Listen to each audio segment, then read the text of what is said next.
Pour parler français de manière fluide, sans bloquer à l'oral, il est très important de bien maîtriser les liaisons en français. Je vous explique tout dans cette vidéo.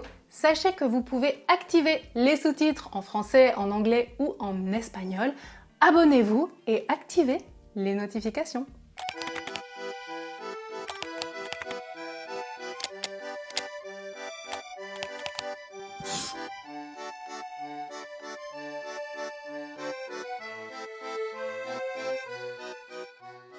Bonjour à tous, bienvenue dans cette nouvelle vidéo de Madame à Paname.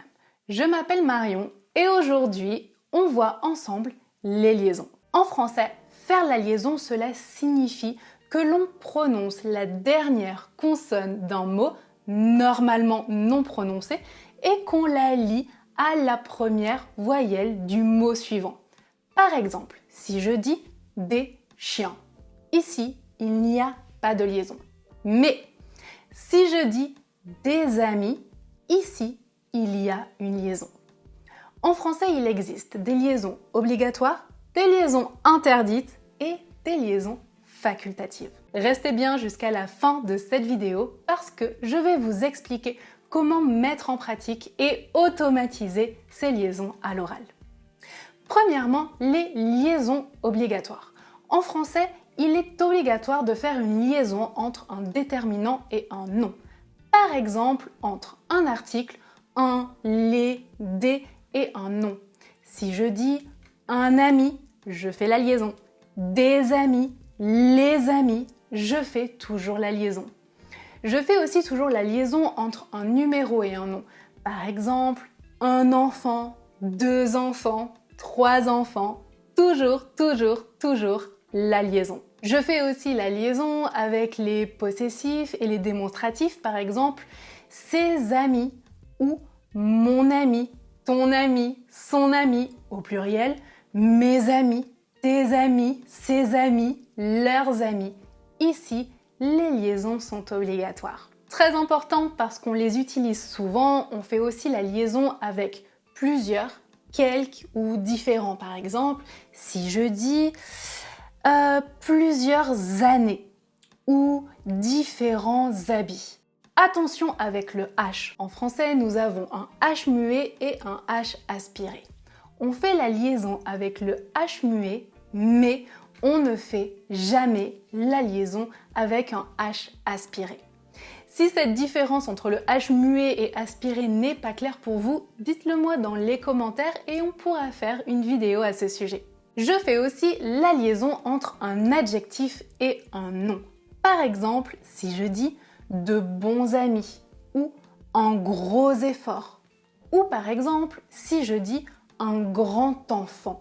Écoutez bien, quand il y a un D, je fais la liaison en prononçant T, un grand enfant. T, un grand enfant. Quand je fais la liaison avec un S ou un X, je prononce toujours Z. Par exemple, si je dis « il regarde les étoiles » ou si je dis « il parle aux enfants », il parle aux enfants. Ensuite, on fait toujours la liaison entre un pronom personnel sujet et un verbe, c'est-à-dire avec on, nous, vous, il, elle. Exemple, on a, nous avons, vous avez, ils ont, elles ont, liaison, liaison, liaison. On fait toujours la liaison. On fait aussi la liaison s'il y a un autre pronom. Par exemple, il vous a dit. Ou s'il y a un pronom complément, i, en. Par exemple, si je dis allez-y ou prends-en. Dernière chose dans cette catégorie, on fait aussi la liaison s'il y a une inversion sujet-verbe. Par exemple, si je vous dis quelle heure est-il? Je fais la liaison. Ou comment vont-elles? Je fais aussi la liaison. Ensuite, je fais aussi la liaison avec les prépositions d'une syllabe. Par exemple, dans, sans, chez, sous. Si je dis dans une minute, je fais la liaison. Ou si je dis sans attendre, chez elle, je fais toujours la liaison. Catégorie suivante, sachez qu'on fait aussi la liaison dans certaines locutions, dans certaines expressions figées. Par exemple, quand je dis de plus en plus, on l'utilise beaucoup. Peut-être qu'on utilise aussi beaucoup. Petit à petit, on l'utilise aussi beaucoup. Il y en a d'autres, je vous donne celles qui seront les plus utiles pour vous. Ensuite, attention, avec quand et comment, parce qu'on les utilise aussi beaucoup. Il y a des petites subtilités. Avec quand, en général, on fait la liaison. Par exemple, si je dis « j'aime écouter quand elle chante ». Quand elle chante, je fais la liaison, je prononce « te ». Ok. Je fais aussi la liaison quand je dis « quand est-ce que tu viens ?» Quand est-ce que tu viens? Mais si j'enlève « est-ce que » dans la question, je ne fais plus la liaison. Exemple, quand est-il parti? Ou quand il est parti, je ne fais pas la liaison. Avec comment, attention, parce qu'en général, on ne fait pas la liaison. Si je vous dis par exemple, comment est-il arrivé? Ou comment il est arrivé, je ne fais pas la liaison. Il y a un cas où je fais la liaison avec comment, et ça vous devez absolument le savoir parce que c'est très utilisé, c'est comment allez-vous? Comment allez-vous? Je fais la liaison, c'est une exception. Passons maintenant aux liaisons interdites. S'il y en a une que vous devez absolument retenir, c'est la liaison est interdite après et. Par exemple, si je vous dis un ami et une amie, liaison interdite. Retenez bien celle-là. Ensuite, la liaison est aussi interdite après un nom propre. Par exemple, si je vous dis Paris est la capitale de la France, ou avec un prénom, Lucas est français, je ne fais jamais la liaison. Je ne fais pas non plus la liaison entre un nom et un verbe, un nom commun et un verbe. Par exemple, si je vous dis cet enfant a 5 ans, cet enfant a 5 ans, je ne fais pas la liaison. Ou si je vous dis au pluriel, les enfants aiment les glaces. Je fais la liaison entre le déterminant et le nom, mais je ne fais pas la liaison entre le nom et le verbe. Voilà, ce sont les cas principaux. Passons maintenant aux liaisons facultatives. Les liaisons facultatives, ce sont des liaisons que vous pouvez choisir de faire ou pas. Plus vous faites de liaisons facultatives, plus votre français sera formel. Vous pouvez choisir de ne faire aucune liaison facultative et votre français sera toujours très correct, bien sûr. Première liaison facultative que vous avez peut-être déjà entendue, c'est entre l'auxiliaire être ou avoir et le participe passé.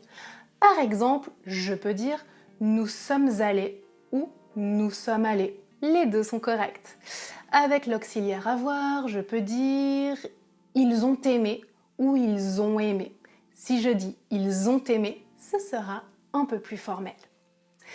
Ensuite, deuxième cas où la liaison est facultative, c'est après le verbe être. Par exemple, si je dis « c'est important » ou « c'est inutile ». Vous pouvez aussi le dire au passé, par exemple « c'était incroyable ». Ça fonctionne aussi. Alors, avec les verbes, attention, parce qu'on peut faire une liaison facultative après certains verbes, mais pas tous. Avec le verbe être, pas de problème, c'est ok, vous pouvez faire la liaison ou pas. Avec les autres verbes, je vous conseille de faire attention parce que c'est un terrain dangereux. Vous pouvez l'entendre, sachez que ça existe, mais attention si vous voulez le faire. Ensuite, vous pouvez aussi faire la liaison après les verbes en ER à l'infinitif. Par exemple, si je dis « je vais manger avec lui ». Je vais manger avec lui. Ici, je fais une liaison avec un R. C'est pas quelque chose de très courant, c'est très formel. Il y en a d'autres, je vous présente ici les cas les plus courants. Si ce concept est complètement nouveau pour vous, je vous conseille de vous focaliser dans un premier temps sur les liaisons obligatoires et les liaisons interdites. Ça, c'est la théorie. Maintenant, il faut pratiquer. Oui, je vous conseille de pratiquer avec des podcasts et la transcription. Ça peut vraiment être très utile pour vous. Vous pouvez pratiquer avec le podcast de Madame à Paname ou un autre podcast. Vous prenez la transcription et vous pouvez essayer de repérer tous les endroits où vous entendez une liaison. Ça vous permettra vraiment d'automatiser et de comprendre quand sont faites les liaisons ou pas. L'objectif, quand vous parlez, c'est de ne pas vous demander s'il y a un déterminant, un nom, un adjectif, mais de le faire de façon automatique et naturelle. Et pour ça, il faut pratiquer. Je vous conseille aussi de pratiquer avec des quiz, des jeux, et je vous mets un lien en description qui résume le cours et où vous pouvez faire des quiz pour pouvoir pratiquer les liaisons. Et vous allez voir, avec un peu de pratique, il y a un moment où le cerveau comprend le système et peut reproduire les liaisons de façon naturelle. C'est la fin de cette vidéo. Rendez-vous dans la description pour pratiquer. Prenez soin de vous et à bientôt!